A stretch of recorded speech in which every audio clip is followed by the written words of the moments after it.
আপনারা অনেকেই আমাকে কমেন্ট বক্সে বলতেছেন, রাজীব ভাই আপনি কি ফেসবুক পেজ নেই? ভাই আমার একটা ফেসবুক পেজ আছে, আপনারা চাইলে ফলো করে রাখতে পারেন। কিভাবে ফেসবুক পেজটা পাবেন সেটাই দেখাচ্ছি। আপনারা সবাই আমার প্রোফাইলে চলে আসবেন। প্রোফাইলে আসার পরে এই যে ফলোয়িং লিস্টটা দেখতেছেন, এখানে একটা ক্লিক করে দিবেন। এখানে ক্লিক করে দেওয়ার পরেই এই যে আমার পেজ চলে আসে, টাইগার জিপি রাজীব ভাই, এটা হচ্ছে আমার পেজ, ফেসবুক পেজ।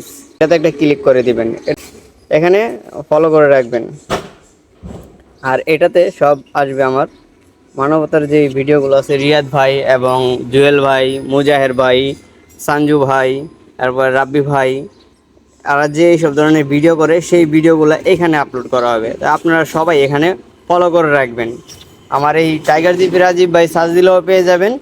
আবার আমার যারা প্রোফাইল থেকে দেখতেছেন ভিডিওগুলো, আমার শর্ট ভিডিওগুলো প্রোফাইল থেকে আপলোড করা হয়, ওই ভিডিওগুলো থেকে আপনারা যদি আমার ফেসবুক পেজে আসতে চান তাহলে অবশ্যই যেভাবে দেখেছি এইভাবে চলে আসবেন, আইসা ফলো করে রাখবেন। যারা যারা ফলো করছেন তাদেরকে অসংখ্য ধন্যবাদ, আর যারা এখনো করেন নাই দ্রুত করে রাখবেন।